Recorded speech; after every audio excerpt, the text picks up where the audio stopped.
Hello and welcome to the Penno channel. I'm here with my bro Ads. Wow, what a week Villa have had. After the Bournemouth game last week, 2-2 draw, you're thinking going into Man City and Arsenal. Let's see what we can do. No expectations, and we've come out with 6 points. Absolutely insane. Bro, how are you feeling about the week so far? It's just it's rather just a bit surreal, isn't it? Just seeing the table, the celebrations at full time yesterday. It was a bit emotional. I found myself getting a little bit emotional, taking it all in. This is the best time we've ever had supporting Aston Villa, and yeah, I'm just enjoying it, man. It's surreal. That's how I feel. Bro, I'm so gassed that I didn't even do the proper introduction. I didn't even talk about what the score was or what we're talking about. This is a match reaction to Aston Villa 1, Arsenal nil. It's just mad saying it. After the few days ago, it's just mad saying that we've gone against City, dominated them, played them off the pitch, and then a few days later, played Arsenal and got the result. It's just insane. And yeah, we remained third, and what a win yesterday was. Let's go into it then. Before the game, we were feeling, we had little to no expectations. We just wanted to see Villa, show up again like they did against City. It was obvious that they were going to be tired. Before the game, we saw the lineup, same team, no changes from Unai. How did you feel about that? Yeah, happy to see the team was unchanged. Bailey didn't do his normal Instagram match day graphics, so a lot of people weren't sure if he was going to be starting or not. But I don't know, maybe his editor just didn't have one this week. So, but yeah, Bailey starts. Happy to see that. Carlos again has got the nod over Cash, and I referred to it on the last podcast, man. I think DRB and Cash have been dropped. I think this is Unai's preferred team now. So yeah, yeah, happy to see the lineup was unchanged. What about you? Yeah, I felt confident in the lineup. I mean, after you see a team dominate City like they did midweek, which has never been done before for under Pep, you got to be confident with the lineup. I mean, in Unai we trust, innit? In Unai we trust. So yeah, we got into the game. We were going there. We were excited. The whole atmosphere around Villa Park was full of excitement, wasn't it? People were ready to just see what Villa had to offer. And boy, did they start off just ridiculously. Like first few minutes, how did you feel the game went before the goal? I thought we started sharp. I thought we started well. We were on the front foot. We were controlling the ball. I thought Arsenal were a bit taken aback by the start, and they were showing us a lot of respect. And yeah, I was really happy. It felt like we hadn't left from the City game with our start. Bro, T1 joins us in the chat. Bless up. Are we Aston Villa or what? Good evening, guys. Who knows? We seem to be another club in disguise. But then when you look at the 38 games, we're second over 38 games. We've got 78 points, and Arsenal a third with 77, and only Man City are above us with 83. So maybe we're not someone else. We are just Aston Villa. This is us now. Deontay, thanks for joining. Happy Sunday. Who'd have thought when Villa desperately needed a clean sheet, they would get back-to-back clean sheets against Man City and Arsenal on maximum points? It's a great time to be a Villa supporter. Fantastic comment. And yeah, who'd have thought it, hey? After conceding 2 to Bournemouth, that you come into this game with the same back four as well and get a clean sheet the last game and then get a clean sheet this one as well. Yeah, mad. But yeah, going back to the start, we did make a good start. I thought we were very sharp. The atmosphere was just ridiculous. Like everyone was singing, everyone was jovial. And we started to play. We settled into the game and started to control the game. And yeah, the first goal. Is that one of the best goals you've ever seen Villa score? Yeah, I was going to ask this actually. I think it's our best goal this season. If you Yeah, want a for sure. goal, if you want a goal that represents Emery's core values, the way he wants us to play, the way he wants us to disrupt the opposition's press, it's this. Comes out from the build-up. I think every single player touches it, bar Digne. The pass that's lobbed over from Pau Torres initially beats their initial press. Kamara receives the ball in the middle. He sees Jesus coming from behind him, anticipates him coming, passes it, and then we just move. We work it out to the touchline. Bailey's there. Unreal touch and go from Bailey. If you look at Bailey as well, he draws in 3 of their players. Now, if there's anything that's testament to the ability that Bailey's shown recently, it's if you're drawing 3 Arsenal players to the ball, they know you're the threat. And it's similar to what Grealish used to do and how he'd create space for other people. So yeah, Bailey draws the threat. Tillemans then, quick 1-2, lovely football from Tillemans. Bailey attacks the box and it's decision making, man. This is what we talk about. Once you get to the end, once you get into their final third, can you get your head up and make the right decision so that we can create a big chance? And he's done it, played it perfectly. Mcginn, the finish from McGinn's underrated, but so is the touch before. Turns, shapes himself, and boom, high XG chance, and we've scored, man. And yeah, I think it's our goal of the season. I don't think it's close, to be fair. Unless I'm forgetting it. Maybe Burnley, maybe Cash's goal versus Burnley. That was a lovely team move, actually. But to do this against one of the best pressing teams in the world, like, it's just insane football. Yeah, and you say there's.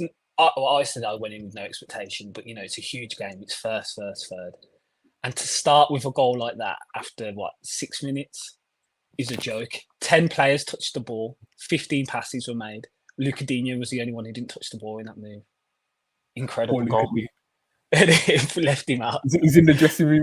He was on his phone in the corner. He was chilling. He had a great view of when Pau Torres played that initial pass to Watkins, man, and he just watched from afar and throughout the goal. Mad. And John McGinn, man. John McGinn. In the tunnel cam, he's always just like, another one. He does that whole thing. Oh yeah, I've seen this one. He didn't do another one. So if we go ahead and lose to Sheffield United, that's the reason why. He didn't say he did. He went he didn't do another one. So. I thought I've seen a vid of him saying it, to be fair. No, he went for today, for yesterday's game. So yeah, if we lose, we know to blame. T1 says, listen, we showed Arsenal in 10 minutes what would have happened if we'd gotten a week's rest after City's game, not 3 days. Then look, we got tired after that long. Yeah, who knows what would have happened if it was. I think that's a great point, to be fair. I think tiredness did start to creep in. It definitely factored in. And when we go into the second half, the substitutions changed the whole flow of that game and made it back into our favour because Arsenal were on top. Deontay says, I still think the Rams rocket against Palace is number 1, but McGinn's goal is underrated for sure. Yeah, that's in terms of individual goal, that's brilliant. But a team move, you rarely see a team move where all 10 players touch the ball from back to front against one of the best sides in the league. And what gets me as well is it represented Emery's values. That verticality that we've seen, his quick one-touch play will just bypass whatever they're doing. And Tillemans plays it forward, Bailey's up, and man, just great football. Have you ever seen that video of Arteta from the? Yeah, I was going to mention that. The 5 grand fine. Yeah, did you see the space that Bailey? He didn't quite play it across the field. But Martinelli's going to get a good fine for that if that's the case. Yeah, that's hilarious how that dropped before the game as well. Yeah. I didn't know if you'd seen it. I didn't know if to bring it or not. If you haven't seen the video, basically, it's Arteta saying, if you let someone get into the space that Bailey got into on the touchline and you let them play the ball across the field, how about I fine you 5 grand each? Yeah. Like weird, like sadistic smile where you're just like, okay, this guy's tapped. but tapped in the head. Lacazette's there counting like, wow, can I afford that? I might actually have to run today and stuff. So trust me. He had a good view last night, anyway, Arteta. He's sitting like probably the same height, even though in the hole he's probably sitting the same height as us, maybe a bit lower. So he had a really good view because our view is quite good, isn't it? Yeah, for the tactics and that. Yeah. Don't know if it helped, but for the Twitter tacticals. Yeah. Anyway, yeah. So John McGinn as well. Let's talk about that guy, man. Real captain's performance against City, and bro, the GA's coming along with it as well. He's just stepping up, man. Gerard, you might have got 2 things correct. You might have got signing Boubacar Kamara under your watch. I don't know how much part he had to play, but giving John McGinn the armband as well, because he's grown into it now, and he's just the leader on the pitch, and especially with Tyrone being injured all season, you've got Emmy, but McGinn, he's showing his leadership through how he's playing, and he's just giving everything every game, and that goal just topped it off for how he's been playing this season, how he's been leading the side. It's a great turn. And John McGinn mentioned after the interview, he stated that he had a similar chance in the Conference League. I can't remember who it was against. And instead of taking it with his left foot, he laid it off. And he said, basically, him and Emery went through the footage, and he said, Emery said to him, if that ever happens again, I want you to swivel on it and hit it with your left. And he said, yeah, so I just did that and I scored. So that's another detail that they go into about, just the intricacies and the fine details. And he's ended up with scoring the opening goal in the game. From there on just to touch on Mcginn before you move on, I 100% agree with what you're saying. It's 4 goals, 2 assists in the Premier League now. His expected assists are higher than his assists himself, so you could argue he should have had more assists as well. So yeah, he's chipping in. I like it. There's a little bit of competition between Villa players. I know Watkins is out in front with 8 goals, but then you've got like this little pack of players behind. Let me just get the stats up. So Watkins is on 8. Then you got Louise on 5, Bailey on 5, Mcginn on 4, Diaby on 3. So it's just that little patch there that I think is going to be fighting out to be like the second highest goal scorer. Man, it's good, healthy competition. We've seen what's happened to Bailey since Diaby's come.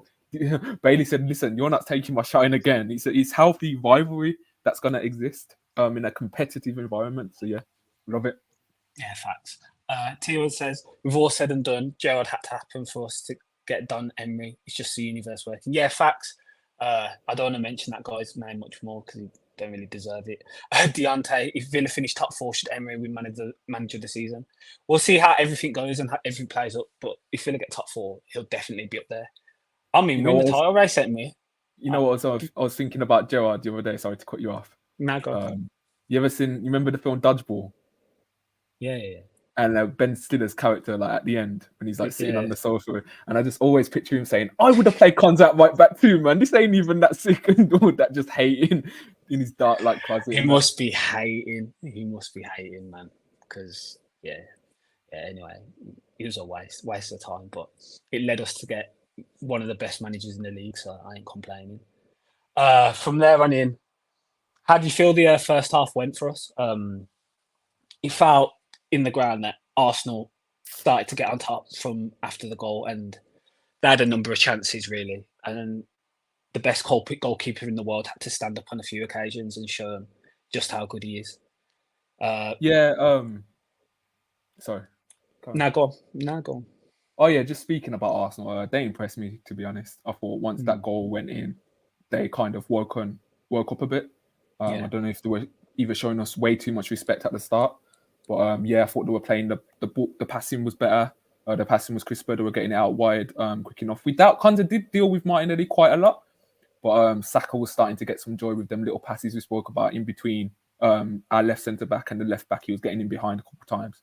I remember there was that one chance where Emi had to rush out and Saka chipped it and Carlos was luckily there to clear it away. Odegaard got off a massive chance in the middle of the area. That was well worked from Arsenal. And yeah, like you said, we relied on Emi. This is why he's the best in the world, because he stepped up big time yesterday. And he's prevented, let's be honest, around about 2 goals with yesterday's saves and general performance. So yeah, big up Martinez. But yeah, I thought Arsenal played well. I know a lot of their fans I've seen are saying like they're frustrated with their performance. I didn't think they played that well, but I thought they created chances. And big up Martinez. Yeah, for I agree. Arsenal did play well, but I thought even within that, Villa's defensive shape, a lot of the time was very good. I know they had the opportunity. Martinelli is amazing to get out to Martinelli when he tried to lob it, and Diego Carlos cleared it off the line. Odegaard put one wide with a strike, and then obviously Odegaard had that big chance where he cut inside, and Emi's just read him perfectly. If he puts anything on it higher, he might have scored, but Emi's just read it beautifully and just saved it, and it looked like a comfortable save, even though it wasn't. Saka had a shot and had another chance as well, but I'm just really impressed with our defensive line and how our defensive shape. I mean, the amount of times I've heard teams, other clubs state, if only we just got in behind. The amount of times I've heard that phrase from other teams, especially the ones we beat, if only we just got in behind, or if only we just stayed on side. Yeah. The stat came up during the game, which I've seen since rewatching it, that we've caught people offside 78 times. The next closest is 42. I think it's Spurs and then Fulham. Doesn't that tell you something? It's not. You can all comment on your teams and if some buts, but it's more to do with how we set up and how the line moves in its shape. That's why Yeah. players get caught offside. Saka got You know, caught offside second half for a goal. It's the line. It's the shape. do you know what I've been deeping about our high line? I was thinking about it's 3 real points. I was thinking. The first point is because we're playing a high line, it forces the opposition to rush like their attacks. Because they're like, oh my god, Villa are playing a high line. Like it's so tempting, like to play the pass. Like it rushes their attacks. They're not It gonna. gets in your head. It gets in their heads. That's what I think happens. So Because then, yeah, go on, bro. so then, when they're playing, like teams won't build like really slowly against us. We're not just sitting, back in our shape like we used to, camped in our own half. The opposition have to be like intricate and really think about how to break us down. We're high up, and the temptation for them to play that pass, it forces them and it rushes a lot of their play. The second point I'm gonna make is it's deceptive as well. The space that we leave in behind is deceptive because Martinez is one of the best ball rushers in the world. He's so quick at anticipating that ball going through and rushing out to clear it. So even the space is a bit of a deception. It's not like an open pitch where you're gonna just go one-on-one with Martinez and he stays on his line. No, Martinez is out anticipating the ball. So yeah, I'm buzzing over the high line, man. I love it. I love how we Yeah, I play. love the shape. I think we should die by the sword, even if we do start conceding goals from it. Just carry on. But we really, when do we actually like? Apart from Jimenez's goal against Fulham, where they played the ball through and it was poor defending from us. When do we really suffer like that from the high line? Like the Nottingham Forest goals, that wasn't because of the high line. The goal against Fulham, the Bournemouth goal maybe comes from our own mistake, though. It's not like from their play. Do you know what I mean? Mm-hmm. Yeah, no, Like I agree. I think it's the thought. It's because so many of the goals go in and then given offside. yeah, I think that gets into people consider those as chances. I think someone's put a comment here. Aurelio, thanks for joining. Yeah, offside goals are considered as chances now. What the fuck? Exactly. Like, so we had Haaland midweek. Okay, this is not the high line, but Haaland's second chance is considered a chance. He was offside. yeah. So offside chances are considered chances. So the amount of times chances will have been statistically put down, but they were later on given as offside in the play, are still recorded. But because you're visually seeing it go in the back of the net, you're like, oh, that's a chance because linesmen are delaying putting up the flags. When in fact, no, it's not.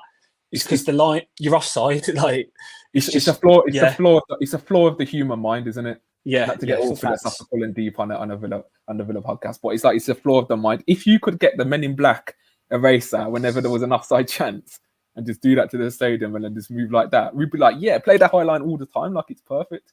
As you said, because you see the ball in the net, you see the away fans celebrate, you think, oh man, we got lucky there. No, it's game plan. It's how it works. Yeah, exactly. And I think teams that watch us, well, the fans don't get that, but they'll start to get it in. Yeah, what are you saying?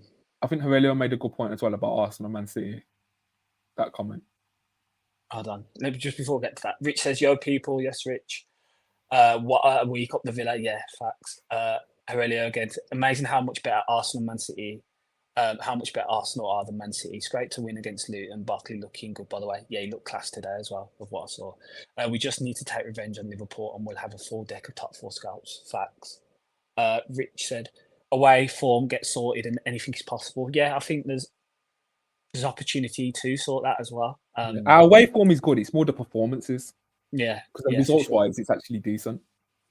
Yeah, Gomez, I can't wait for them to rock up to Villa Park. Yeah, that's on about Liverpool. T1 says, with all the creation they had, at no point I was really worried about them scoring. At one point, they were just misplacing passes. Arsenal were rattled by our defensive shape. Fact, and they did make a number of errors and unforced errors and misplaced passes. I mean, Will Saliba made one, and I don't think I've ever seen Will Saliba make a mistake like that in terms of his passing, where he just passed it straight out for a corner.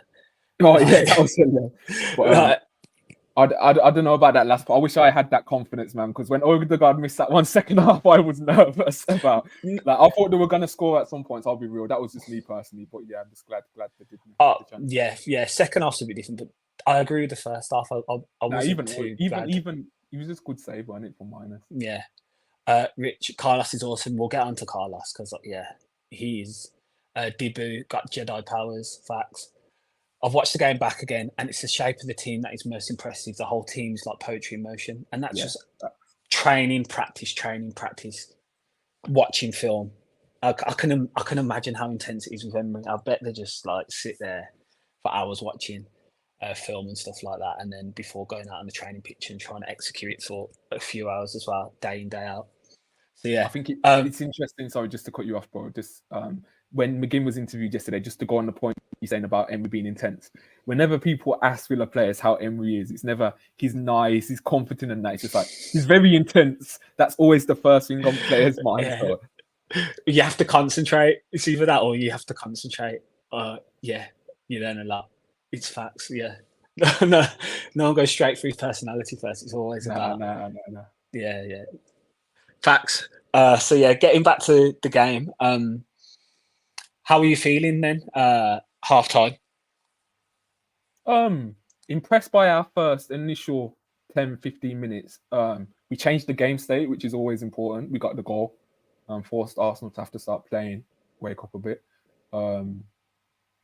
Yeah, one thing I will touch on though is I was surprised that we kept looking to Watkins versus Saliba. Now, this is the thing. I've seen a lot of mixed opinions on this. Some Villa fans and even Arsenal fans are saying Watkins was getting the better of him.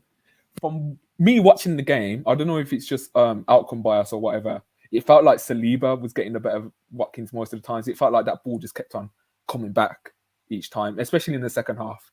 So I would have maybe liked us to see us like kick it to McGinn and Zinchenko, who was on a booking. I thought that might have been the plan at times. But yeah, now we kept on hitting it straight to Watkins. I've said before, Emery's so happy to just bypass that second phase. Like, it doesn't bother him. You don't have to build up every time. We'll play that long ball, which I like. It's variance, switches it up a bit, keeps Arsenal on their toes. Yeah, So yeah, facts. overall, happy with the first half. Yeah, facts. Bang on. Initially, we did try and play out, and obviously we got the goal from that way. But when we realised that the press was how intense it was going to be, and how much Arsenal, one of the best presses in the league, facts, how often they were going to do it, we did just change the game plan, didn't we? When we started going long and just trying to hit Watkins and Saliba against Saliba. I think it was 50-50. A number of times Saliba just outmuscled Watkins, or Yeah, Watkins had a bad touch, but then there was a few times he made Saliba look shaky as well. And I don't know, man. I just think Watkins gets into Saliba's head for some reason after that goal last year. One of let's look at very few strikers that do, for sure. yeah for sure. The data is Um, saying I was just looking at the data now. So it said Saliba won 5 out of 7 of his ground duels and 100% of his aerial duels. mhm. And then it's saying Watkins won. Yeah, Watkins won 2 out of 9. So I think he got around him a couple times. 1 out of 3 aerial duels, one for Watkins as well. So yeah, Was I think my It'd be feeling interesting to initially at see the what there time, was the first half, because second half he didn't win anything. That's a fact. But in the first half, it'd be interesting to see what that was, because it did seem 50-50 in the yeah, first half. yeah, you might be Uh, right. yeah. So going on from there, second half starts, and as we said last time, I hate the 45 to 60 minutes of second half, because it seems like, because everyone's coming back, the atmosphere is, it's not at the same level as it is at the start of a game. I just feel like Villa always come out lethargic at the start of second halves. Uh, and yeah, it just felt that way again. Arsenal just came out firing, didn't they? And They and started it bopping it. seemed like it was going to be a matter of time before they would equalise, for sure. Yeah, what are your thoughts? Yeah, it's mad now. I'm just looking at the XG from the game. They created more in the first half, which I'm surprised by, because it felt like Hmm. second half that it's that Odegaard chance, then, isn't it? But I would have Yeah, thought second half that open goal Odegaard miss was bigger than the initial one. So yeah, I guess Martinelli had that chance as well first half. We didn't mention where Carlos got back to clear it off the line. That was massive play from Carlos. But yeah, Arsenal came out firing second half. They started bopping it, they were getting more comfort. Rice was getting on the ball more and driving up the pitch, I felt. Um, I thought Havertz for them had a great game. I thought Havertz he was their did. best player, to be honest. He did. Same. So did I. I thought his second man runs were really impressive. And again, I think this is where it gets into the opposition team's head, because there's a number of times where they could have played in the ball and they just went Yeah, against it. facts. So yeah, I thought Havertz was really good. He was getting involved and he was making some really good second man runs. And he Um, created 2 of their big chances, didn't he, Havertz? It came from him yeah, just for playing the ball sure. across. Yeah, I thought he was their best player. I thought For the games, for how good Martinelli and Saka are, we dealt with them really well. Oh, for sure. I think For how that's the, sorry, carry on, sorry. no, go on. I was gonna say that's the worst I've seen Saka play all season, so that's just Yeah. testament to Villa. Yeah, for sure. And Martinelli, I didn't think he was great at all. I thought first half he got into the box a few times, but as he got taken off second half, and yeah, I didn't think that was one of his best games either. But So that's sentiment. Yeah, for sure. That's testament to the defence, and Digne and Cons are on both sides. They really put in a shift and reduced them to a lot less than they have against other teams. Just a couple of comments. Spengdon goes, yo, thanks for joining us, Spengdon. Spengdon, Bailey assist again, man. And Rich goes, Mcginn, Luis, Kamara, Yuri, all bad boys facts. The midfield, just quality players.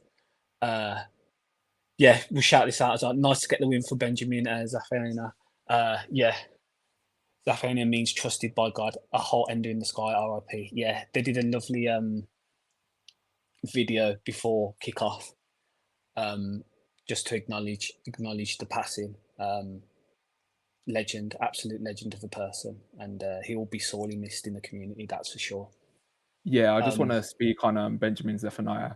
I had the pleasure of meeting him once outside Wembley for the Arsenal game, and he just took time out of his day just to speak to me, educate me, give me some wisdom. We had good laughs together, and yeah, just a really great guy. I love what he stood for.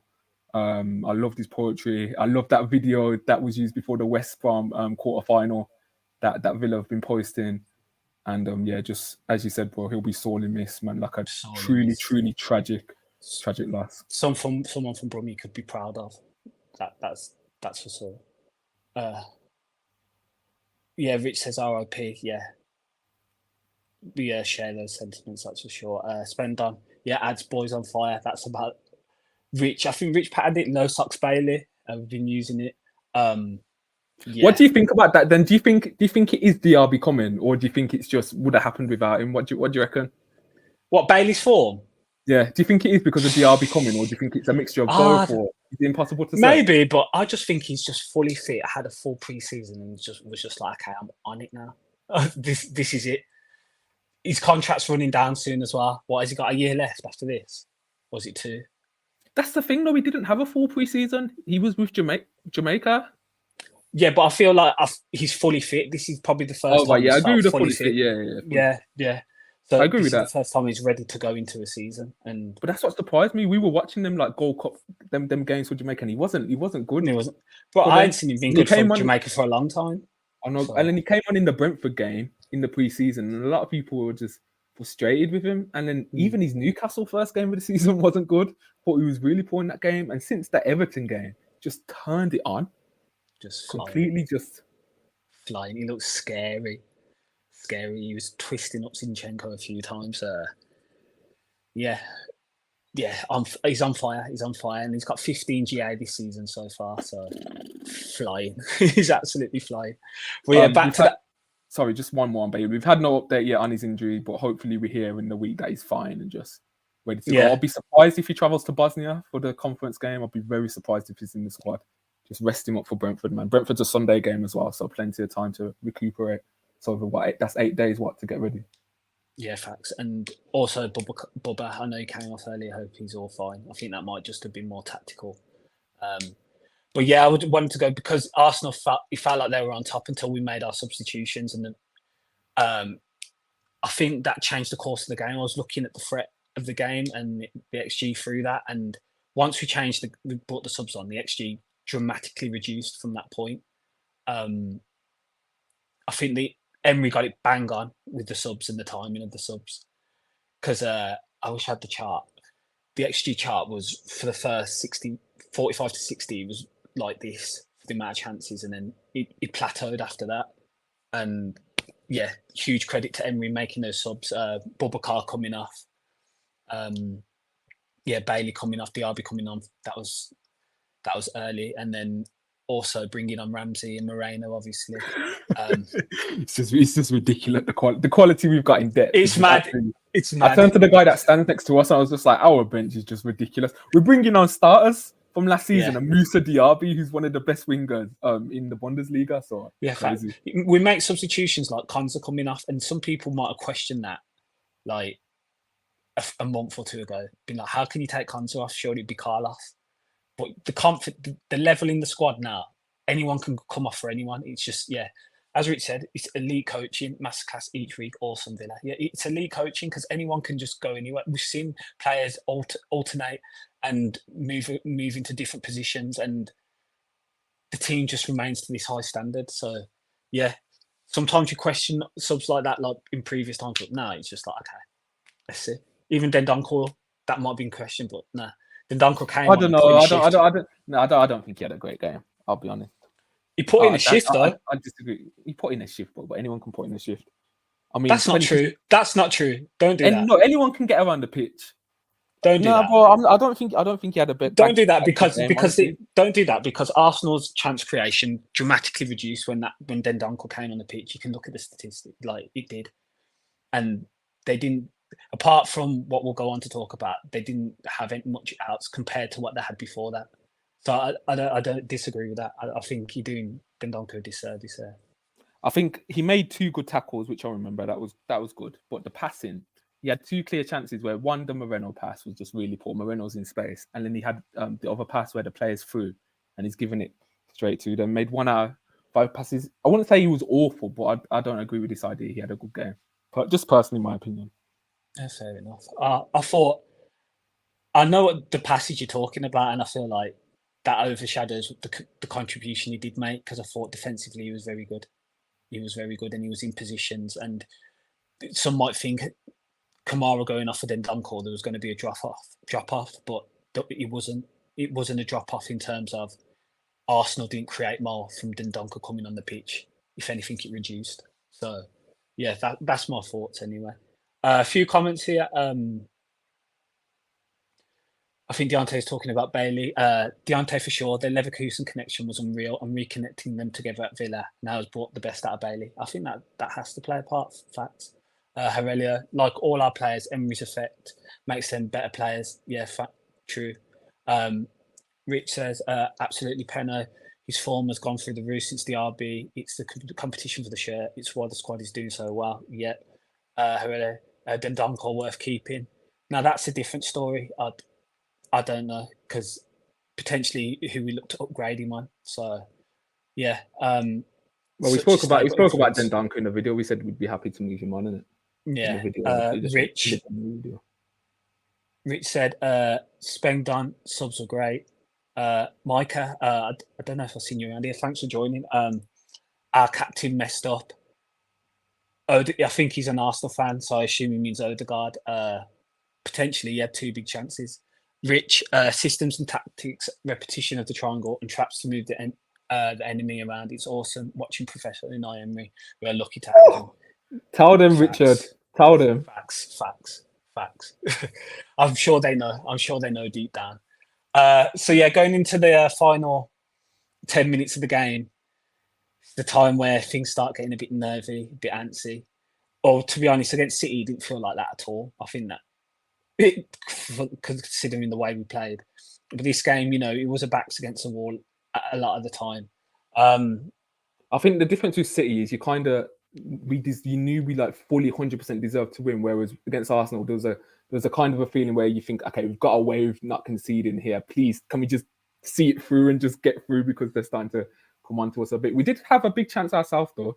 Diaby managed to get out on transition, got to the box, played a lovely crossfield ball to Watkins. And Diaby, sometimes his touch is a bit loose. He doesn't always make the optimal decision, but when he does, this is how he racks up expected assists and creates chances. Watkins hits it first time, and it's an okay attempt. He could have gone into the corner a bit more. Raya does what he has to do. It's a calm save for Raya. But yeah, I'd say that was probably our biggest chance in the second half. Yeah, it was for sure. And I think, as you said earlier, I think the City game as well, City had been in a poor run of form anyway prior to that. I mean, Arsenal had just scored a last-minute win in their last game and had been in great form, so it's a bit of a different scenario. So when it gets to those last 10 minutes, you're just hoping that they don't get an equaliser. And let's touch on a few of the decisions. Gabriel Jesus penalty. Yeah, it's a pen for me. Yep. Yeah, I think it's a penalty. Um, I think I'd be annoyed if we didn't get that, but I do think it was soft. I do think it's a soft challenge, but I would be annoyed if we didn't get that. So I think I do agree. And then let's talk about the goal. Correctly disallowed, I feel. What are your thoughts? Which one, Saka or No, Saka was offside and Havertz. What are your Havertz? thoughts on that? Because it Yeah, was yeah. a heart in the mouth moment. Everyone in the ground didn't know. Uh, VAR was taking an absolute age to come to a decision. We only really got an idea what was happening because someone had Sky Go on their phone and was showing us at the time, Which was uh, hilarious. which is mad because it kind of put a bit more, security in our knowledge that it was going to be disallowed at the time. But we still weren't to know because it was still contentious. But It's just I again, it feel, just but shows how mad people at home have a better understanding of what's going on than us in the stadium. Like we're in the stadium having to watch it on Sky to feel at ease with what's happened. yeah, for sure. And yeah, I think to the letter of the law, it's correct to be disallowed. I think it's a hard one because you can't be. I don't feel like you can be contentious about the referee calling it because the referee's there to make the right decision. But then I understand the argument of, isn't it left to VAR to decide? Do you get what I'm saying? Yeah, I think fans they're just a bit upset that the refs just got an absolutely insane call, right? Yeah, that's what I'm. They're frustrated That's by what it. It's hilarious. that's what I think has happened here. I think every Arsenal fans, we don't care, but Arsenal fans are getting so irate and annoyed because the referee's got the decision right, which is insane to say. But that's how I feel it's coming across here because he got it correct to the letter of the law. It's the correct decision. Um, Cash, it hits him, but it's a defender. It's a handball's totally different from a defender and attacker in the situations. And Cash's arms down by his side, whereas Havertz knocks the ball with his hand and then he scores the goal. If it was Nketiah that scored the goal, it would have been a different story because I don't think it has the same.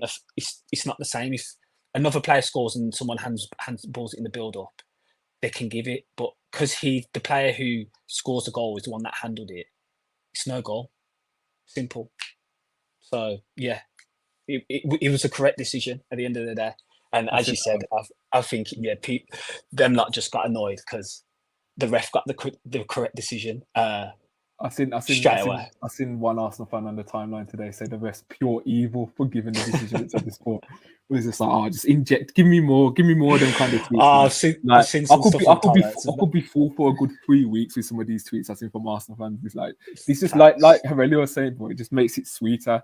Like facts, loud dominating them on the pitch. We just got that for City. Give me this controversial to them win facts. so that I see tears, man. Like give me more of that. It fuels Emmy Martinez at stuff like that as well. It fuels him. You can tell. Yeah. Them going around him and stuff like that, all it kicking off, it just fuels him even more. He's been World Cup finals, man. He's been in way bigger scenarios than that. So, them trying to stick it on him, make him heated. He don't care about Arsenal, man. Yeah, Rich said after half time, we've been sloppy and it was easy to score against, but we fixed up for City and the Gooners up the Villa. Yeah. Clean sheet in both games against the best team in Europe and the best team in the Premier League. What is happening? Facts. Clean sheets against both those teams is unreal. It's unreal. That Bournemouth point doesn't look so bad now. Iriola, Basque managers, Arteta, Unai, Iriola, they are flying in this league, and yeah, they look serious now. Bournemouth. Fry Fighter up the Villa. Thanks for joining us, Fry Fighter. I haven't seen your name around here, so thanks for joining us and dropping a comment. Heredia makes the win sweeter. How many times have we been on the wrong end of those decisions? Facts. It really does. Rich, beating Spurs away is now looking better and better.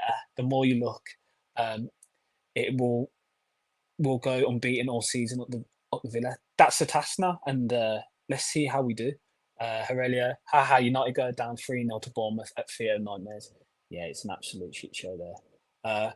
Paul, thanks for joining us. Hi, Penn and Adam. We have great next fixtures. Now we are top team. Yeah, the run looks a bit kinder now, doesn't it? But we'll play whoever, man. You beat those two teams, you've got to be confident against whoever. Rich, exactly. This is a point here. Like Dibu does not care.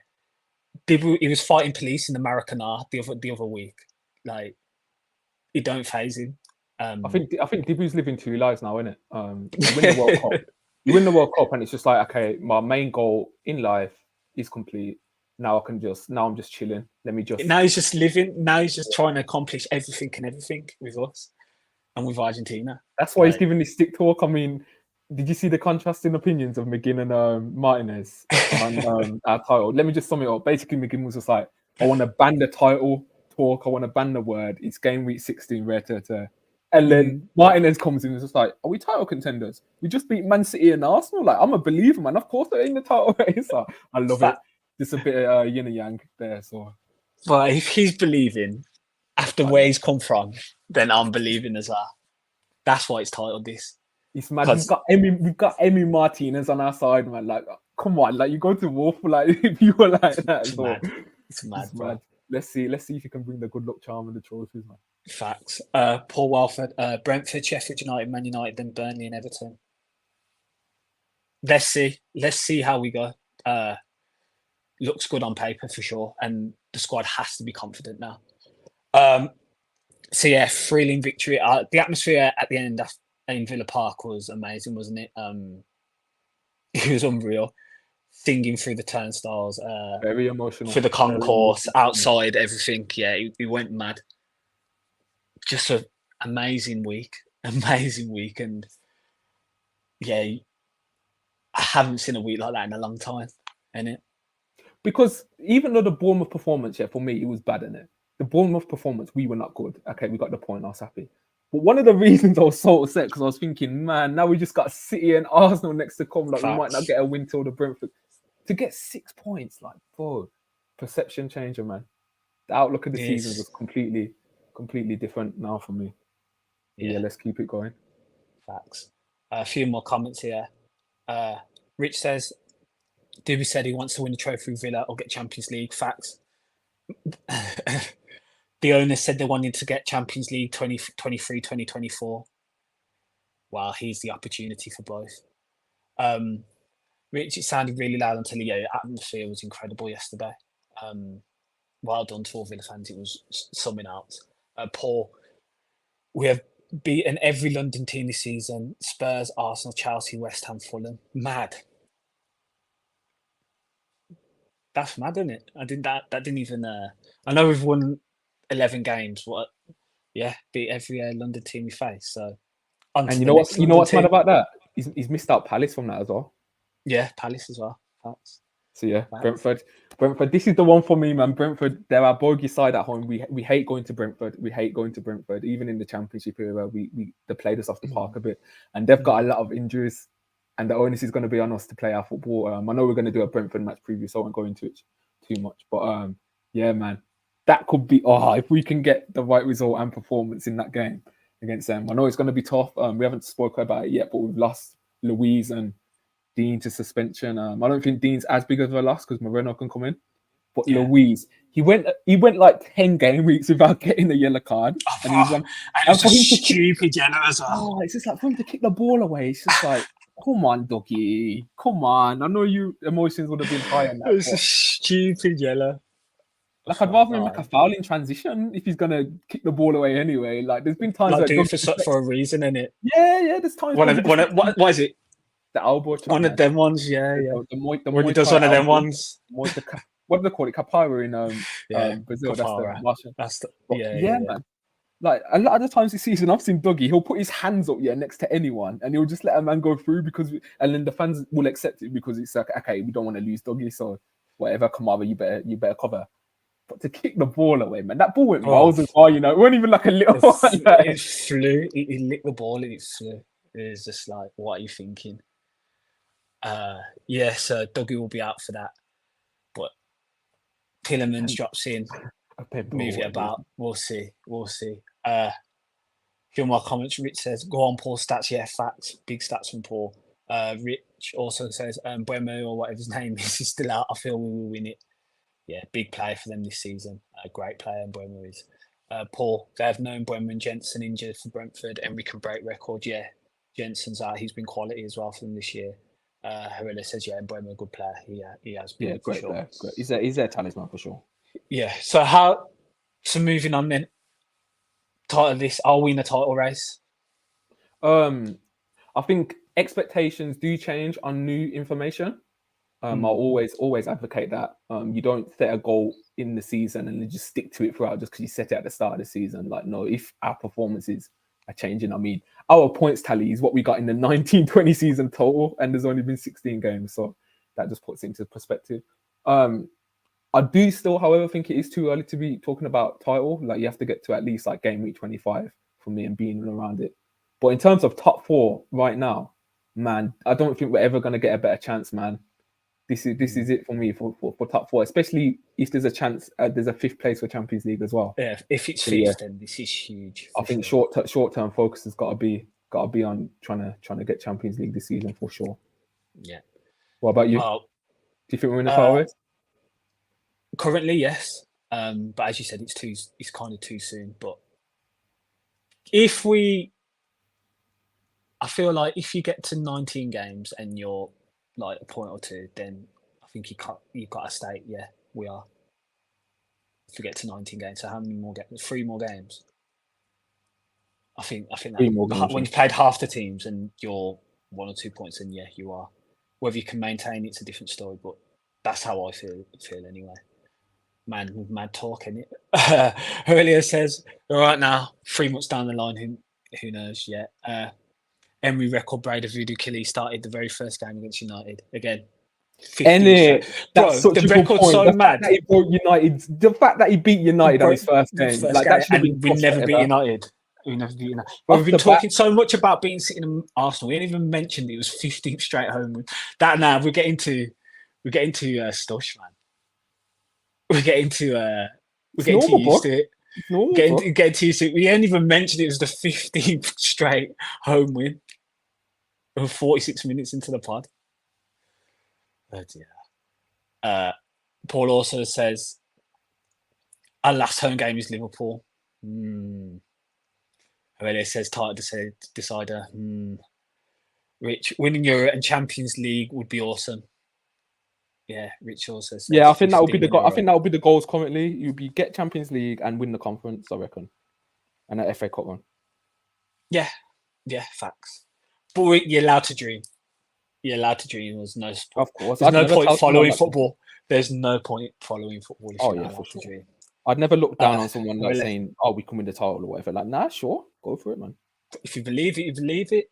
Shout it from the rooftops. Already also said club record. Down there, I always say that March, April is the most pivotal point of the season. By that time, we'll know what's achievable. Yeah, facts. Rich, last February we lost.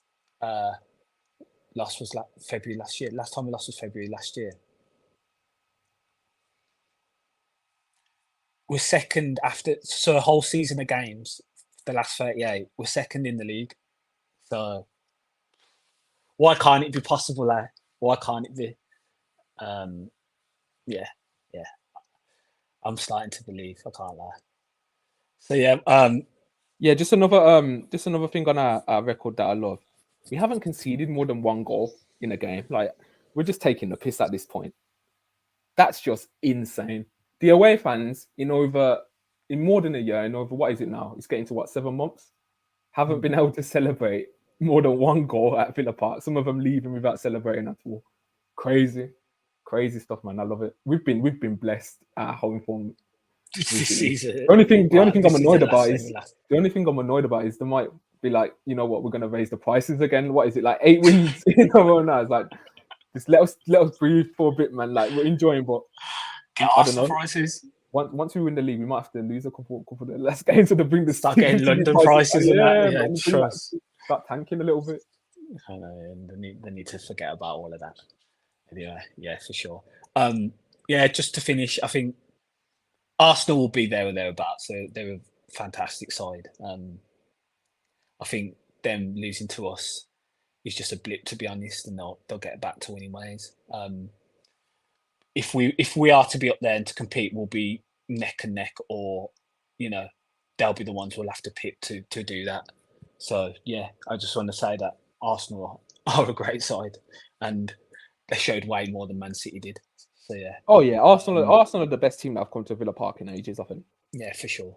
So quality. I agree. It says we are averaging 2 points a game. Yeah, just continue to do that. Aurelio says, I was too young to appreciate 1982. 17, still a kid. This means a lot. Yeah, man. That must have been insane to witness.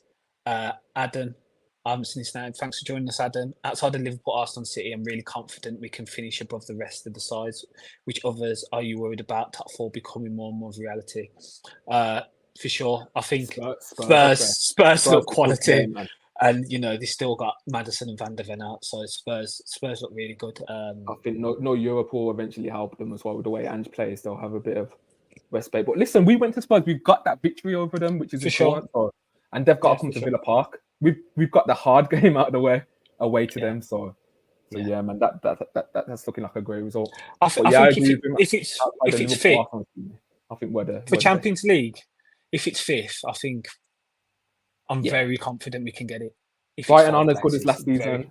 Brighton aren't as good as last season. I tell you who were probably fortunate got a points deduction. Everton, man, like they look like the one that won. Maybe Everton would have challenged us. Darcy was thinking of a Champions League charge. If they didn't get it, I know. But listen, how good is that 4-0 win at Villa Park feel now? The fact that if we were having to face Everton at Villa Park, I'd go into that game a bit nervous. He's got them cooking, man. They're cooking. But yeah, I think Spurs are the ones of the rest, I'd say. Rich, if the owner of the club wants to really go for it, they will have to spend money. January is going to be very interesting. It's going to be very interesting indeed. Who stays? Who comes in? What happens? Where we are in the table at that time? I'm sure that they should be planning for that and have been planning for that for whatever scenario we're in come January. Which also says, I've seen Buendia walking in the tunnel with Watkins. Any news on him? No, I've got no update, bro. Do you know anything? It's great to see him there. And he's always showing his full support. He's going to most of the games as well. Any update on the injury? Nah, no update on Buendia. I haven't seen anything. I'd just assume continuing with his recovery. I think he's had a guy that is personal trainer that he's always had since his Getafe days. So yeah, just working with him, working with Villa as well. Rich also says, I want Everton to do our hair. I like Everton, man. I like Everton. Especially they've got a mad points deduction and that. They're flying. And they're going to be nowhere near the relegation zones. They'll be closer to mid-table, at least. Charlie, thanks for joining, Charlie. Those Fulham and Bournemouth results looking better and better week by week. That's the maddest thing that's happened this season, I think. Out of everything. Fulham back-to-back 5-0s. Bro, I know your thoughts on Marco Silva, and they ain't the best. So, did you care to speak on that? All I say is Charlie's a funny guy, man. That's all I say. Charlie's a funny guy. Oh, do you know Charlie? Yeah. I'd say Charlie's got jokes. Speak on Marco Silva, please. Oh yeah, them lot are flying at the moment. I think defensively they'll always be suspect, but yeah, fair play to Fulham, man. He's got Willian, Raul Jimenez is firing. Looks like we've sparked his career back with that goal that he scored at Villa Park. So yeah, man, fair play to Fulham, and I think Moyes might be in trouble with his job soon. Yeah, you can't lose 5-0 to Fulham. Yeah, you can't lose 5-0 to Fulham, man. But then Steve Cooper's in just as much trouble. But I read today that that supposedly from securing a draw at Molineux, they've relaxed a bit. But I don't know. I find that hilarious, by the way. That a decision would just be impacted by one result, or I find that so funny. How where's the pre-planning? I don't know how factually true that is. It's ridiculous, man. I'm glad you mentioned Forest though. One thing I love and that I find hilarious, and then it's kind of fitting. We're on this amazing run, yeah. We're doing wonders, yet we can still do the most Villa things. The most Villa things, yeah. Forest in the league have one win in, let me count, 1, 2, 3, 4, 5, 6, 7, 8, 9, 10, 11, 12 games in the Premier League, and they have one win. And if you could see the screenshot, it's just hilarious. It's 7 losses, it's 6 losses as well in that time. One including to to Everton and Fulham. Including It's Everton and so Fulham. typically Villa. I wish we could get that game back. Even in our best season in years, we still do something so typically Villa. It's jokes. That was a hilarious game. Looking back, hilarious. It is jokes. Let me try and get back to the comments. Adam says, really hope we go for it in Jan. Never going to have a chance like this. Yeah, for sure. Tell us, Adam, Huge opportunity. Adam, what positions do you think we'd need? Because me and my brother said right back, midfielder, and winger. Let us know if you think there's other positions that we need, or if we even need to go for a right back, midfielder, or winger. Everyone, let us know. In the chat. Facts. Herelia says, everyone won't splash cash in Jan. That's not his start unless there's a diamond to be had. Yeah, that is true.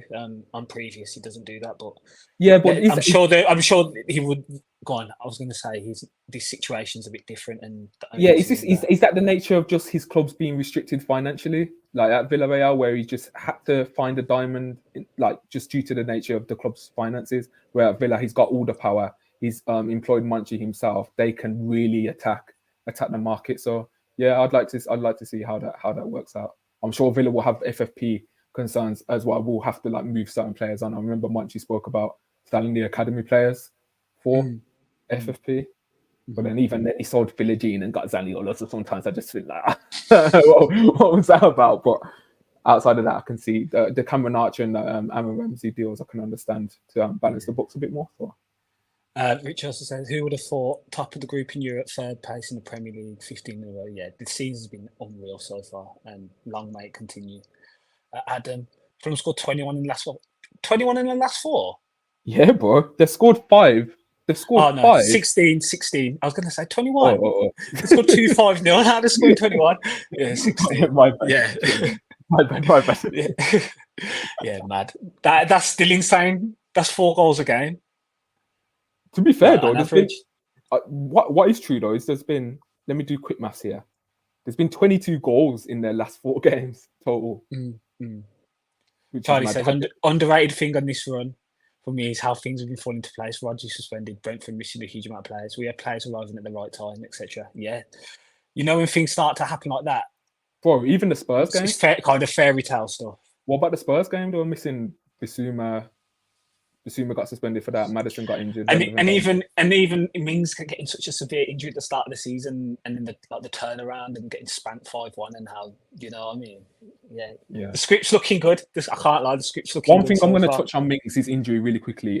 Obviously, I was gutted that he got injured, and I hope his recovery is going well. But if there was to spin one positive from a Villa perspective, is that Pau Torres has been able to get all the game time and probably transition into the Premier League a lot quicker than I thought. I thought Pau was going to need a year to develop, and we'd only see the fruits of his talent next season. But boy, he looks so assured. He's intelligent to cover space instead of rushing. He's so good. He makes up for the athleticism that he lacks. His passing is crisp. He gets us up the pitch. The whole build-up phase is pretty much around Torres. So yeah, happy to see Torres shining, because I think that would have been awkward if Mings was still there and like Pau was starting and Mings was getting benched. It would have been like a Raya Ramsdale situation. Do you get me? Do you get what I'm saying? Yeah. You haven't had to deal with that. Fans haven't had to be like, oh, if Pau gets one mistake, why isn't Mings? You know what I'm saying? So gutted Mings did get injured, but that's kind of a positive outlook to look at. That's it'd be interesting when Mings gets back fit, especially Lenglet, because I've seen obviously Barcelona are saying they want to sell him to Bayern. They'll accept him for like 15 million euros. I saw that in January. If Villa agreed to cut the loan, I was like, what? Listen, Lenglet's been relax, man. Lenglet's been class in the conference. And one thing I think about Lenglet, great rotation. If God forbid something did happen to Pau, I think he'd be okay cover. Yeah, I don't think he'd stink it out. Man. He's got Premier League experience as well. Like, he wasn't the best at Spurs, and we clearly trust him. In terms statistically, if you want to clone Pau Torres just a bit less good, it's Clement Lenglet. Yeah. In terms of passing on the ball, that stuff. Yeah, and stuff. Yeah, for sure. Aurelia says, doing a Villa, it's a cliche. Yeah, we need to. Hopefully, we're changing that. Rich Emery ball. Yeah. He also says, I'd like a new right back challenge, Cash. But I think Emery likes comes at right back. Yeah, man. I mean, yeah, you can't disagree with that. The only thing with that is it's Callum Chambers. If he likes say if Diego and Ezri get injured in that, I know Ezri can go in there, but then if Diego did get injured again, and it's just Konza and you've got Pau and Lenglet, I don't know if Pau and Lenglet playing together is, works as of yet. So it would just be, as a right centre back, it'd just be Konza, and then if something to happen to him, it's a bit, you know what I mean? Yeah. Yeah. Top grade and Callum Chambers would be great. Probably a right back who can also play centre back, another one of those. Spend on. Do you think any clubs will be coming for any of our players very hard and serious in upcoming? I think there'll be offers. Whether they get entertained or not, I don't know. But I think there will be offers. I think I think European market, no, but I think there will be bids from Saudi trying to tempt some of our players. That will have to save us. That would be my biggest worry for me. Because I forgot about the Saudi league. I forgot all about that. Villa have made noise and letting people know about our players now, so that will be it. But I've heard things of Watkins being offered by. Sorry, let me rephrase that. I've heard things about like Gerrard wanting like Watkins when he moved to Saudi to put in the big deal, and Watkins rejected that. So I doubt anything. Fucking Gerrard. I mean, man, that guy. Herelia says, after the first day of the season, Fergie said we were the team to watch. God knows his onions. Man, they're saying he'd lost the plot. Obviously, man. Listen, he's still got all his wits about him. I'm not having this. I'm not. You can't have it. You can't disagree with the greatest manager of all time. You can't disagree.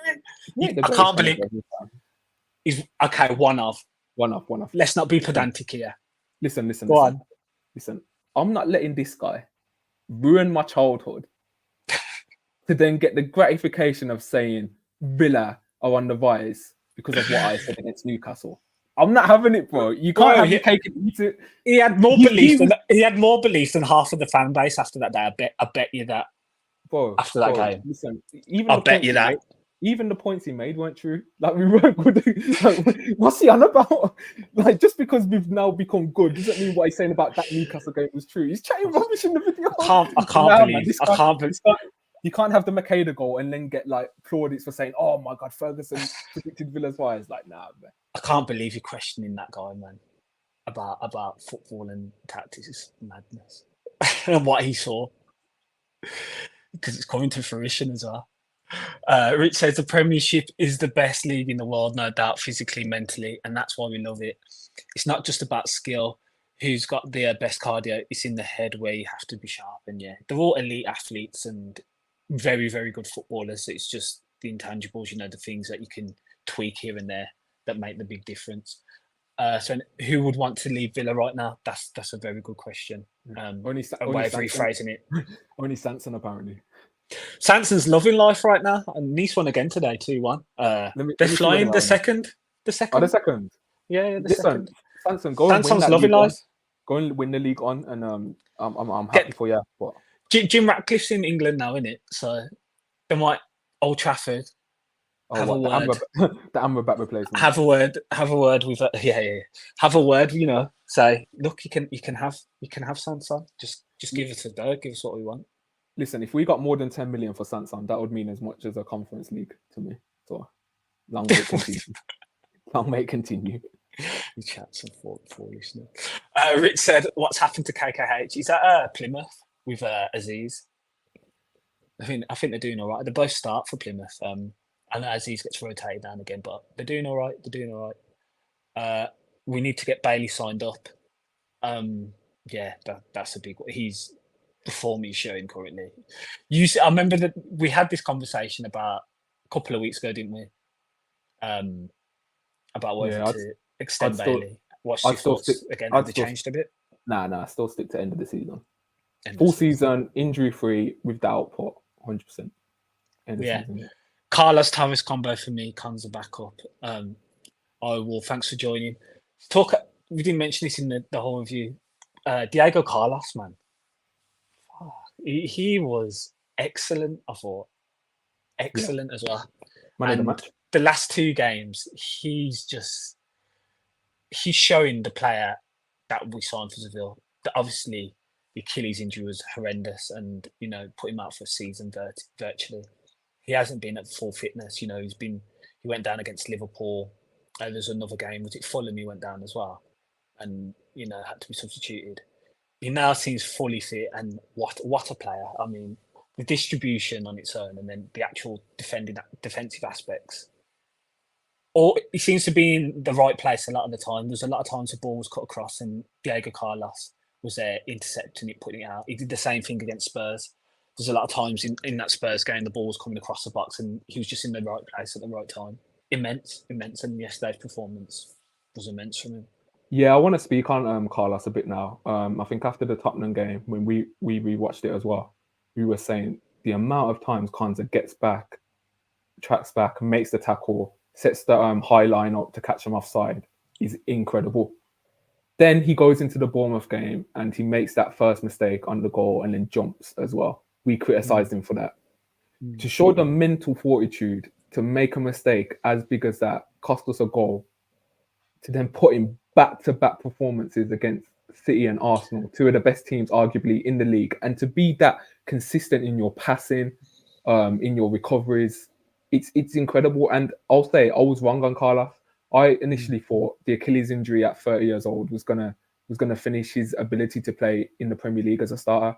Thought his recovery pace would be impacted. I thought his passing would still remain, but I thought it would really damage his ability to start for us. And he's 100% shut me up and proved me wrong, because he's been excellent, man. So he's been so good. He's been so good, and he's so impressive. And that centre back partnership now just looks incredible. I was going to say, even Carlos, he nearly wrote his wrong in the Bournemouth game because he scored and it was just giving us offside. But a few minutes later, he nearly just cancelled that out. But yeah, to say how he played the ball. I've never seen a player just so like unmoved by building nonchalant. Up. That's the nonchalant. Word. Yes, he's always Pernod, always sharp. We saw each other out there. Always sharp. But I think he's even more nonchalant than Pau in the build-up. Like you see Pau, he's like more concerned. He'll still like have to scan and stuff like that before passing. Carlos, he'll take a touch, get it out his feet, boom, pass made, boom, pass made. He doesn't care. If the ball goes out of play, he'll make the same pass again. And he's a progressive monster. And this is the type of football that Emery loves, because it's vertical, gets us up the pitch. Emery doesn't mind bypassing the midfield if he gets us up the pitch. Carlos will sometimes just play that curve pass into Watkins. Yeah. Quality player, man. Modern day centre back. Exactly what you want from a modern day centre back. Facts. 3 amazing centre backs currently. One's playing right back as well, but all 3 of them really. He's even a bit handy at throwing in the other elbow or so. Which always was a red. It was a red. No, it was a red, man. I can't believe they didn't pick that up, to be honest. But you know what? It is what it is. Rich, Sanson still has, he still has, isn't it? Yeah, he's unknown. His contract expires in 2025. It's not even 2024. Rich, if Sancho swap with Sancho, would you have Sancho?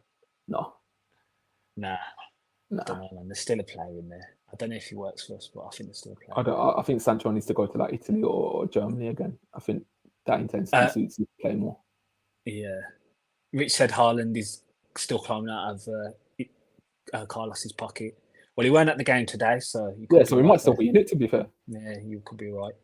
Adam, Jan, we need a right back for sure. I also want a backup for Dougie Kamara, especially with McGinn and Tielemans out wide at the moment. We need another option in there when Kamara and Louise are suspended, injured. Yeah, I can see that happening.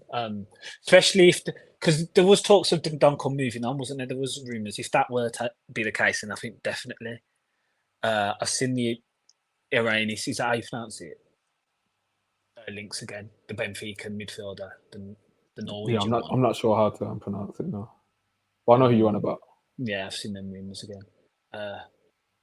Boys, Carlos fast on the recovery earlier says, he's rapid. Which says Tim Origi for DM when Louise and Kamara out. That's a surprising one. I must say that's a surprising one. Yeah. Tim's got no first team minutes yet, which I don't know. I don't know where he sits, because not even in the Conference League he hasn't come on. So, yeah, why he's not registered for the conference. Oh yeah, of course he's not. But yeah, he's seen no premium minutes, has he? He's been on the bench, but so I don't know if Emery would even if there was an injury, I think he'd be more inclined to, say if Louise and Kamara were both missing, I think he'd be more inclined to bring Tillmans and Mcginn inside and bring on Ramsey and, another option than play Tim. So, Yeah, I think I love Tim O'Brien, the player, but I gave my thoughts on the transfer show that we did for January. I think it's either a loan or permanent in January. Yeah, for sure. Emery would get the best out of Sancho for sure. Emery improves player, so yeah, I don't even know what I'm saying. I think he would do. He could do bits with Sancho. Yeah, but you got to think of the opportunity cost of the winger that comes in if the winger that we can't get if we do get Sancho. Like Sancho is, it's not ability on the ball, it's more the physical aspect. And we like some sharp wingers like to get up the pitch like Diaby and that. So yeah, it's a totally different game style of play, isn't it, compared to a Bailey or a Diaby. Rich, think we need backup for Watkins because just imagine him getting injured. I don't even want to imagine it, man. We already had a scare, and look at the meltdown that was happening then. So yeah, let's not even speak that into existence. But yeah, we could do. I think John's done well when he's come on, and yeah, man, I like Duran. I like Duran as well, and I think he's done well. I think the Leggy game, he held the ball up well. He ran into channels. He did a good job. Palace game, he changed the game for us. He scored. Bournemouth game, he nearly scored when he came on. Hit the post. Yeah, man, I like Jerome. And you got to think playing alongside Watkins. What you got to think about is, sorry, carry on, bro. No. What you got to think about is the consequences of bringing a striker in. So if we bring, this is people's argument. If in case Watkins gets injured, we're going to bring, I'm assuming, someone with experience that can score goals, right? So when Watkins doesn't play, that second striker now plays the conference minutes. So Duran gets no football whatsoever. So you've kind of blocked his pathway in that way. So then if you say Duran goes out on loan, maybe for a year, 2 years at a club, then I'd see the angle more. And if you sign like a short-term fixed striker, maybe like a 2-year deal, 3-year deal, that's not too old, so you still have salon value, then I could kind of understand it. If you're saying, Duran, we're going to send you to this club for 1 to 2 years, you play your football, you develop, you come back to the Premier League that way, it's better. But if you just sign in a striker and Duran just sticks around, you're blocking his pathway. He has to play football. Yeah. And I just think we've just learned this lesson with Danny Ings. Like we've had the proof of how this works. And I just don't buy this argument of we need competition to keep Watkins on his toes and stuff. I know that's not the point Richard makes, but other people make this point. I just think we've seen what happens when Watkins has that competition. He shrinks. Yeah, affects He's him. better. He does. Yeah. So I don't know. I'd look for a winger before a striker, I think. Yeah. Which says Nico Williams, I think we'll go for in the summer. Yeah. The release clause is now there, so I think there'll be a host of clubs going for him, and I think we'll try for sure. Aurelio, Duran can run the line, raw but exciting. He's so exciting, and he's raw. You can't get away from that. It'd be interesting to see to get Emery's real thoughts on Duran, and yeah, great point. Because I wonder if he does think that he doesn't, have the discipline, that he wants from his centre forward. Because he, as you say, he's so raw and he's young, and maybe just gets a bit exuberant at times, and we love that about Duran, that he's so involved, but sometimes the manager might see that as being a bit too much, you know what I mean? So instead of not being in position. But I do remember. I really do. I do remember the quotes. And we did say on Duran that we do have available. He said, "It's a challenge for him in training." I don't know what he meant by that. That was a communication issue, but it seems like it's a challenge to get him to like fully motivate. I don't know. I don't want to interpret it wrong. But what he did say is, if Duran could get over the challenge and he could be one of the best strikers in like world football. Like Emery saying, he did say that. It's just scary. Think of the strikers Emery's coached. And the levels he's got them to, and that's a huge statement. Duran, he just comes across as an enigma, and it's whether we can unlock his true talents, or I don't know, he goes elsewhere. But I think he has all the ability. It's just going to be time. Adam says, "Yeah, if we do want a backup for Watkins, we should get a winger that can play up top too." Agree with that. Rich said, "I get where you're coming from, but like you said, what if he gets injured? We're relying on a young player in the first season in the Premier League." It's the conundrum, man, because it's a good point. If Watkins does get injured, where do we go from there? Yeah, I think think what I'd say to that, I think it's a great point. It really is. He really is a good point.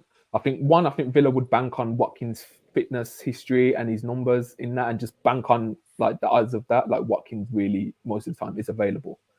And I think another thing to look at is if you look at our goals this season, they're quite spread out. It's not like Watkins has 20 goals and the next is like 2 or 3. Like it's only 3 behind him in terms of goals. And I don't think there'd be that pressure for Duran, reliance for him to score every game. Otherwise, we'd be screwed. You know what I mean? I think goals are coming from all over the pitch. I think we'd still be scoring every single game. So yeah, that's just personally my opinion. But from a pressure point on Duran, I understand that. But Duran gets called up for Colombia. Like he's played for his country. Like I don't think Duran scored for his country. He scored for his country. Like I don't think Duran's he's a fully Colombian international. So it's mad. He's Duran, he's put a picture of him in a Villa shirt back as his Instagram profile picture. So he's happy again. Yeah, he's happy again. I ain't seen Dennis Rodman in a while. He gets rattled easily, that guy does. Yeah, Rich says, just look at Bailey, give Emery time, he makes the player better than before. Yeah, I think yes, Bailey had all the ability. It's just I think injuries was such a huge factor for Bailey when he was trying to settle and he just got injuries.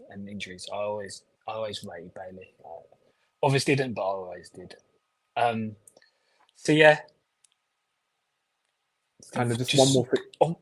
Carry on, bro. Carry on. We're going over. Carry on chatting. Just one more thing, sorry. Emery still doesn't have a 0-0 in the Premier League, which is just mad to me. That guy, how can you not have a 0-0 in your entire Premier League? Like we're talking a good 3 seasons, isn't it, really? Because it's half a season at Arsenal, half a season at Villa, and then I don't know. It's 1.5 seasons at Villa, half a season at Arsenal, and then a whole season. So yeah, 3 seasons and not a single 0-0. Ridiculous. It's insane. Man. What a manager, man. We're so lucky. We are so lucky. I did not expect to see anything like this for I can't even say a long time because I haven't seen this really. You know what I mean? That City home game is just no one's done that to City. What I did like today, no one under Pep has done that to City. What I did like today in terms of the numbers and the work. Sorry, what I did like today on the Luton Man City broadcast, I think Alan Smith is it? That's the commentator, and then the other colour commentator as well. Basically, who was saying, we've never seen a team do what Aston Villa did to Man City. On Wednesday night, like City really did get to the sword and like played off the park. So I was just like, that's it. Tell the Sky viewers what happened. Like, make sure to reiterate what. Bro, when I've seen stuff posted by Arsenal fans talking to City fans saying we lost, but we didn't get dominated like you did. What? Oh, it's different. Do you think? I know we're getting like a lot of attention, yeah. But here's a little thought experiment. Do you think if we beat Arsenal 1-0 on Amazon in the week, and then beat City playing the way we did against City on the Sky late kickoff, do you think there'd be even more hype? If what? Say that again. So if we beat Arsenal 1-0, the same way the game played out Wednesday, on Amazon, and then if we beat City on the Saturday late kickoff on Sky playing the way we did against City, do you think there'd be more hype? Yeah, because more people watched it live. Yeah. Even there's a lot of hype now. There would be because it would have been ridiculous. It would have been United Chelsea was on the same time as us, so yeah. Even though there has been, but I think that's the case. Aurelia says, so lucky loving this in awe of this Villa currently. I will watch Ramsey making him back next year like KDB at City. Jacobs, I think he struggled recently to come in. I think he's just not match fit yet. I think he hasn't really had the impact, but he'll come back. He'll come back to we know all the ability Jacob Ramsey has. He was categorically our best player towards the end of last season. That's a fact. I've seen some really just needs time. I've seen some really reactionary takes on Ramsey. Like what you have to understand is when a player's coming back from injury twice, don't forget, he came back once and he's injured himself again. So these things take time, man. You can't just come back in and just start where you left off last season, man. He needs to get his rhythm. He needs to get minutes. He needs to get like fully match fit, being able to start. So yeah, man, not worried about Ramsey at all, man. He's still a quality player. He's still young. Bro, he came on against Brighton before he went off and bagged like a mad curling finish Yeah, bottom corner off the exactly. post. So it's like, yeah, just give Maybe him time. maybe because he did that, people are expecting him to just do the same in the Bournemouth and Arsenal game. But no, it doesn't work like that, man. He's injured the same part twice. Like he's gonna need one. Like Just let's give be him time patient to with come him, back. man. Let's be patient with him. Yeah, yeah. And what's amazing is the left-hand side of Yuri and Digne is stepping up to the plate massively, and the competition's nuts on that left-hand side. So, yeah, Digne will be out, so Alex is coming back in next game. So, Yeah, Alex gets his Premier League start, and I think mentality-wise, he'll be looking to put in a performance to make sure impress. he keeps his place. Keeps the He keeps shirt, yeah. his place. And that's what you want, competition for places, for sure. Rich says, Penna, seriously, I'm worried about other teams coming for him. Who's that Not about? sure it's about Rich. Watkins, maybe. Might be Watkins. Not sure. Oh, Bailey. It could be Bailey, actually. Yeah. Yeah. Interesting. To any I'd be team, surprised. yeah. I'd be surprised if Bailey wants to leave Villa right now. I'd be very surprised. Yeah, same. Herelia said to any pet team, which is a fact because no one did it to his Bayern or Barca teams either. Rich says can't rush the team. Yeah, facts. Let Ramsey. He'll get back into the swing of things for sure. And Well, Adam I'd say says, just sorry back to that, bro. I'd say probably Barca against Bayern that one Champions League time is the only time I've seen them get like battered like that. You remember like in the early minutes. but bro, statistically, no team has had more shots, and no team has conceded. Yeah, City have had less shots, or a pet team has had less shots. That's statistically the lowest shots and the most shots, and it happened in the same game. We need to milk that. They haven't been dominated like. We need to milk that more. If there's one thing that, no matter how the season ends, we will always have that game. That special game. Adam says that left side of Moreno and Ramsey was all out attack last year. Scary hours once they're starting together again. Scary hours. And I think we saw parts of that in the Ledger game. It was for a few minutes because I think Moreno went off where he had a great game in. So, yeah, for sure. The left side's cooking right now with Digne and Tielemans, and it's great competition for places there. Rich says, club don't want him to hurt himself, rushing back too fast. Trust February, March is when we are going to need a squad stepping up if we are serious about staying up in their top four. Yeah.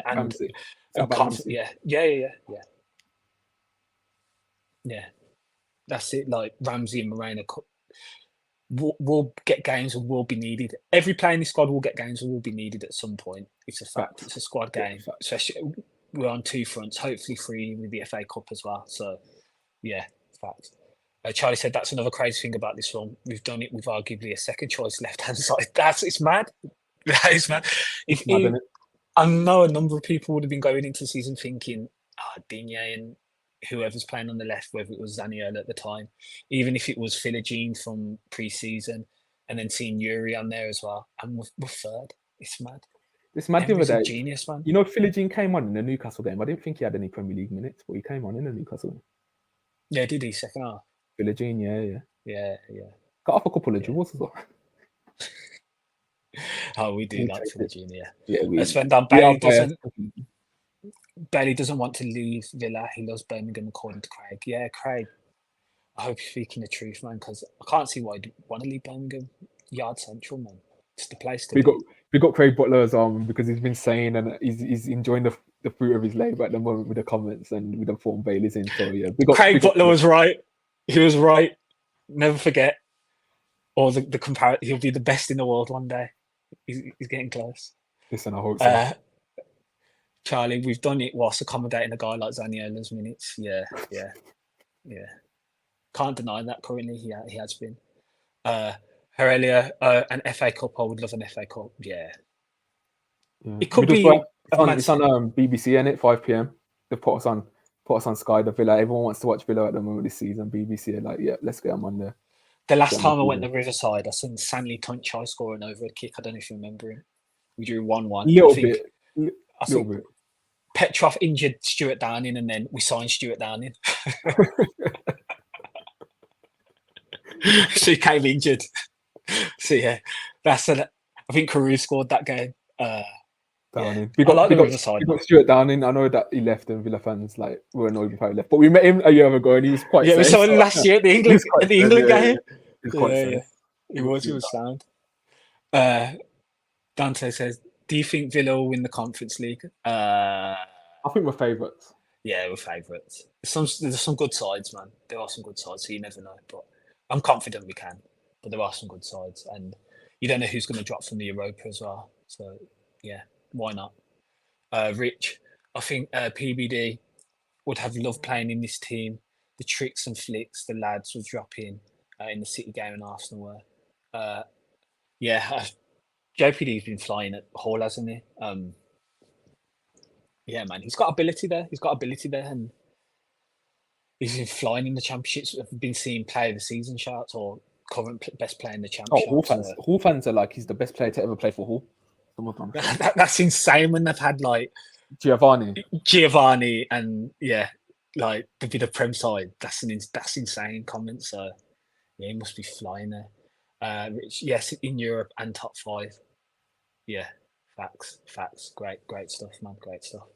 Anything else, bro? I think that's it. If anyone's got any more questions, we'll continue. But if not, keep on coming if you got wrap questions. it up. Yeah, just. Do you think? Sorry, I was meant to ask for the Bosnia game. Would you think Luiz and Digne will go for minutes, considering they're suspended against Brentford? Yeah, I think they will. I think they'll start. I think they'll both start. Yeah. Yeah. Because we do need a point to finish top, though. We can't just go there and just like they gave us a good game at Villa Park, so we need to make sure we don't want football going like another qualifying round. Like we don't need that.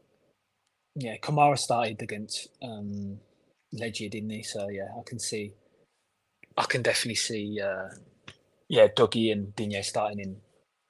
That's going to be interesting. That's going to be interesting to me because it's going to be like Duran, Zaniolo, Digne, Luiz. Oh yeah, there'll be big changes as well for sure. Yeah, Olsen will come in. Oh, it's just a shame. Bruno might register. Like, that would be perfect game to play. Like perfect game for minutes for sure. Even like O'Reilly or someone like that as well, or like. Yeah. Oh, did you see Ben Brodier's goal the other day? Yeah. There's an account, Villa Academy on Twitter. Really good shout account. Out Villa Academy, quality account on Twitter. Gives all the academy information, every level.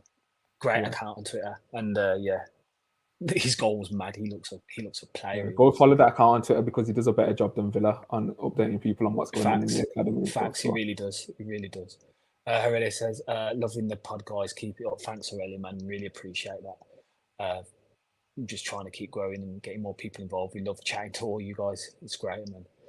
Adam, obviously our aims are higher than just Europe now, but to be 11 points clear in European places is crazy. It's nuts. It's nuts, and we're in such a great position to just continue on with, and let's just see where it goes this season. It's great opportunity. Charlie Olsen's not been in the last 2 squads, so not sure he plays. Yeah. Has he not? In the Prem squads? He's not been on our bench in the Prem. That's insane if he hasn't. What kind of... Has Charlie got like some inside information he knows about like Olsen? It might do, man. We're going to get what? The Gea on a free or something? No way did we clap that. Yeah, it was Marshall. No way. So, wow. Didn't even clap that. That's insane. Is he injured? He might be injured. I'd give Philip Marshall his first game. Yeah. Why not? Yeah. Why not? You're not going to get a better opportunity this season to give a we need a point. We can't go too mad though. We need a point in it. Like, if we do already top the group and qualified, I think Emery might be tempted, but I don't know.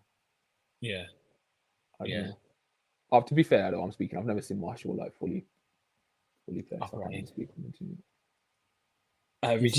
enjoy match of the day, people. They'll have a good week. All these people, got like inside info in here. Thanks, Rich. Cheers for that. I know I'm just going to get to that. Charlie, now Marshall's been on the bench each of the last 2 games. Yeah, just pointing that out. Thanks for pointing that out, man. Because I didn't even clock that. Paul, he's leaving in Jan. Where's he off to, Paul? Charlie, on the topic of keepers, watch out for Sam Proctor under 21 debut on Friday night and looked serious. Another shout out for Proctor. Another keeper coming through as well. But yeah, Paul, where's Marshall off to? And is it loan or is it permanent? Paul says Arteta's a sort of has come back to it. It's been a long time, but yeah, he's been saying. Well, he's saying the little. I love how the timing you were saying Arteta leaving like timed with like you seen the Villa now fuck off on. Yeah. Just in He did sync indeed on the fuck off. TV when we watched it back, and he was gone.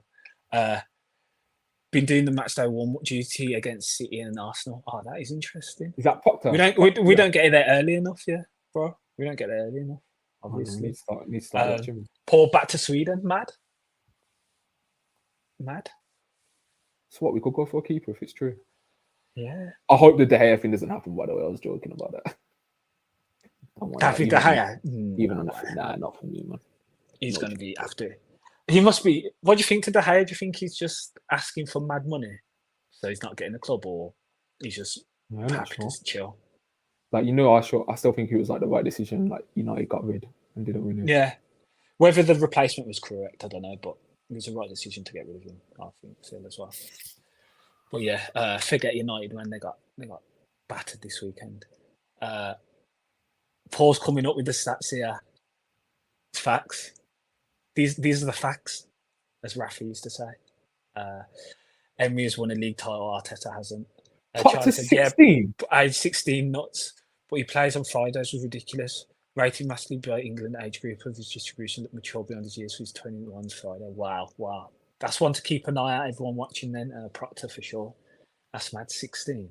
Must be a player. Anyway, bro, anything else? Or we're gonna... Nah, I think that's it. Yeah, I think we covered everything. Yeah. And our beloved football club. Yeah, thanks everyone for joining, man. Loved it. Loved speaking about it. All the questions, all the comments, quality, man, because it just makes the pod so engaging, and we love speaking to you guys. So yeah, thanks everyone for joining. If you could like it, if you enjoyed the video, or if you're watching after, if you could like the video, subscribe if you're new around here. Whoever's still subscribed, thanks for coming and joining us again. And yeah, drop a comment in the comment section in the video. Bro, you got anything? You got a question you want to ask everyone? On the spot again. Just one player to that you could sign in January. Who would you want? Yeah, that's good. Realistic though, like no like Mbappe's and stuff like that. But saying that with our form at the moment, do you know what I mean? But yeah, he's the one player. He's the one player you want in January. Yeah, shout. Good question. Paul came out with who's better, Watkins or Jesus. That could be the question in the comments, you know. Who's better, Watkins or Jesus? Before we go, I'd want Watkins in my team. Yeah, same. Goals in games. Jesus hold up play and everything, but I think he's bagged 2 this season. I saw Richarlison's got more than him this season, so Watkins more available as well. It's not injured less. Yeah, facts. Charlie's put Jeremy Frimpong before close out. I can see he's going to have a lot of people after his signature. Quality right back. Yeah, mad. Anyway, thanks everyone for joining. Bro, thanks for joining me as well. It's been a great pod. And we'll be doing a Mo Star preview for the midweek game. So, yeah, look out for that, guys. And up the Villa, man. What a week it's been. And let's hope we have many more weeks like this. Up the Villa.